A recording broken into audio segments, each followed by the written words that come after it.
here is Chuck Schumer. Now, remember, Schumer approved to go ahead with normal spending levels, and then got beat up by his own party. And people like AOC are rumored to want to primary him next time. And Chuck Schumer wants nothing more than to keep this job till the literal day that he dies. So he was very upset about that. This time came out very angry, needed the shutdown, needed health care or something, whatever we're going to say. What do we need to say?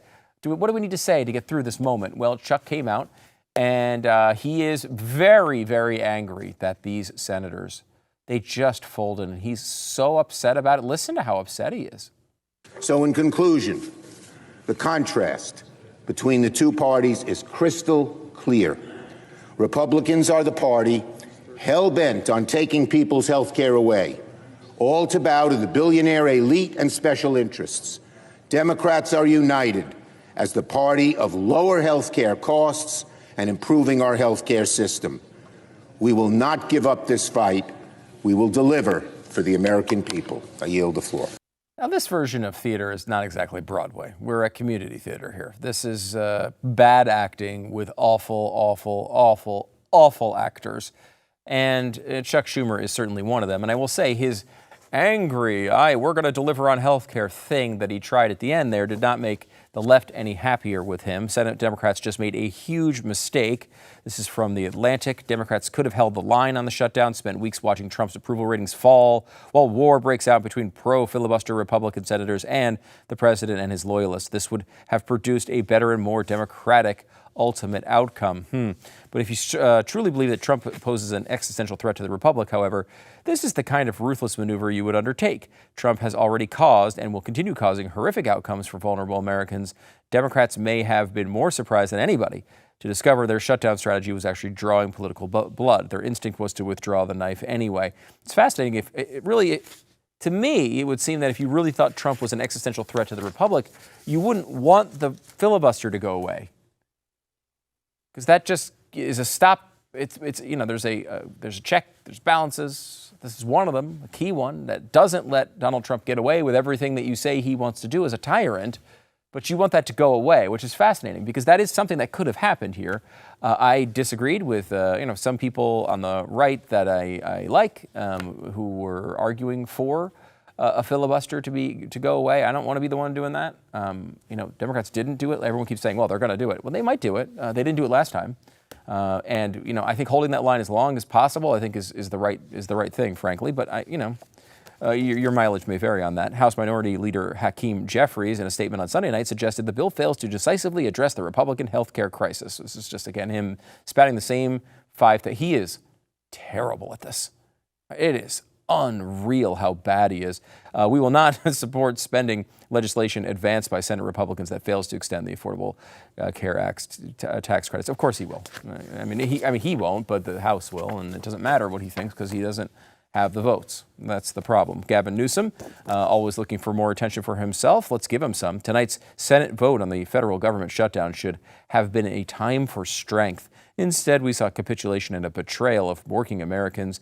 The American people need more from their leaders. So there you have it. Gavin Newsom says Democrats have betrayed American workers. Sad that he would notice that. Here's Bernie Sanders blabbing about this as well. Tonight, 8 Democrats voted with the Republicans to allow them to go forward on this continuing resolution. And to my mind, this was a very, very bad vote. As opposed to him, he's normally so happy about everything going on. What it does, first of all, is it raises health care premiums for over 20 million Americans by doubling, and in some cases tripling or quadrupling. We've already talked about this, not when true. We're already paying the highest prices in the world. All right, stop. Okay, so he blabs on and on and on and on. We went over the healthcare stuff before. That really has nothing to do with why they were doing this, but if you want to choose to believe that, we already went through all those numbers. Again, you are talking, but there are some people who will have their health care costs go up. They will go up to the Democratic plan of Obamacare as originally passed. Important part of where they will go. They're going to go to a Democrat plan that now Democrats are saying are too expensive. It was called, I might remind you, the Affordable Care Act. Remember that next time they're pitching affordability in an election. Now, everyone's saying like, oh gosh, the Democrats are very much on this. They can't believe this is catastrophic. They folded. And I don't know. I guess I kind of get that from some of them.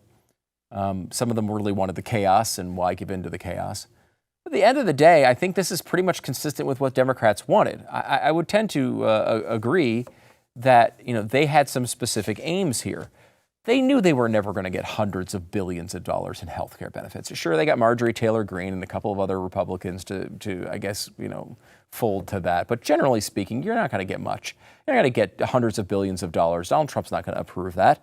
And he didn't approve it. I thought they might be going after the filibuster, but they didn't hold out for that. That would have been another thing, and you see Jonathan Chait kind of mention that. But they were never going to get all this going on. What they did have is an election. And, Jim Garrity mentioned this a little bit, but I think maybe, I think there's a little bit more to it than his case illuminated. Because while it's probably true it wasn't the difference in the elections that we saw, it probably did make a difference. And of course, they don't know what the election margins are going to be in advance. What they saw was an opportunity in close elections to have, in blue states, an opportunity to get a few extra votes. I mean, Virginia is a good example of this, where lots of people were out of work because they all worked in D.C. and the federal government was shut down. They're all sitting at home. They're angry about what's going on. And all you have to do to make this calculation is say, well, where are our elections? Almost exclusively in blue states. How are blue states going to translate this shutdown? The media does everything they can to make sure Republicans are responsible for the shutdown, despite all the stuff I mentioned, despite the fact that Democrats are responsible for the budget. They're responsible for the subsidies expiring. They're responsible for the plan that was the backbone of the pre-subsidy era that they're now saying is so terrible, when before they said it was going to solve all our healthcare problems. That's all them. But they knew, in blue states in particular, this would be taken as a Republican problem, and I do think it moved some votes. Now, it's easy to look back now and say, well, they won by 14 points in Virginia, so it probably wasn't the difference. And I would tend to agree with that. It probably was mostly the margin. But, they also could have won the election by 3 points or 2 points or 1 point. And it very well could have been the difference in the election. I think this is what they wanted to do. Chuck Schumer gets to say, I'm tough, look at me, don't primary me, AOC. I don't know if it's going to work, but he gets to say that. The Democrats win an election in a bunch of blue states. And eventually, this is going to come down to, their success here is going to come down to whether, Chuck Schumer gets primaried, I guess, eventually. At the end of the day, the left used this to help win elections. Maybe just expand the majority or the amount that they won, but that's still, there's nothing, that's not anything to shake a stick at. And remember, too, there were also delegate elections and lower level elections that may have switched because of this. The backlash and the meltdown today is manufactured for theater. This is to entertain you. This is to give some sort of idea that they are really angry. The left, the far left, will give them what they want. What do those people want? They want to see that we're all angry about it. We'll give them the anger. And then the people in the middle, in the purple states that aren't up for election for a while, they can make the argument that we were the ones working together. We were working across the aisle. We don't care about what our party thinks. We care about what you think. Everybody gets what they want here. Republicans, for their credit, don't really give up much of anything other than hiring a bunch of people back that they just fired, which is kind of annoying, but also not that big of a deal, I suppose. Of course, all these people are going to wind up getting paid for the work that they were, I guess, laid off for. And it's a bizarre thing that we do. We give back pay to people for multiple weeks of not doing a job that was not essential. And that's a DC trick, if you've ever heard of one before. But it did remind me of when all the theater comes down. It reminded me of, and this once a year I have to play this for you because it always it comes to my mind quite often. The song from Remy on Reason called People Will Die. And the reason I bring this up is because this is the theater that's going on. I mean, think about this. Democrats are angry today because they reopened the government. At the same time, they were telling us kids were starving. They were telling us that people were out of their jobs and losing their homes and all these terrible things, and no one had health care, for God's sake. And now they're upset? They're angry that government is reopening? You think it would be the exact opposite. It's all theater, and this is how it plays out on a day-to-day basis. These cuts are blood money. People will die. Let's be very clear. Senate Republicans are paying for tax cuts for the wealthy, with American lives.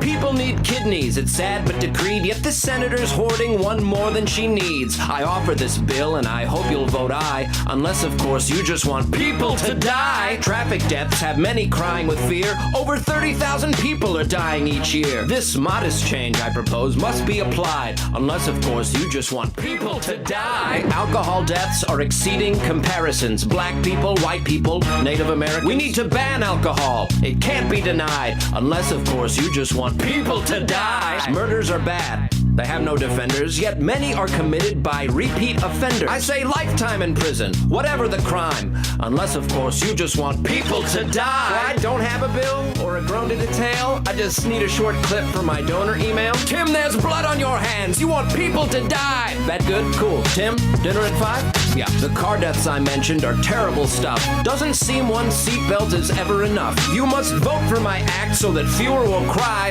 unless of course you just want people to die. The carbs, the container, we cannot ignore. Whipped cream's killing more people than ever before. This bill would be passed and be ratified if those people that didn't want people to die. Why not weigh all the costs, the effects, the results, empathize with each other as if we were adults, use our brains to craft arguments, not vilify, see that freedom's a trade-off. You want people to die!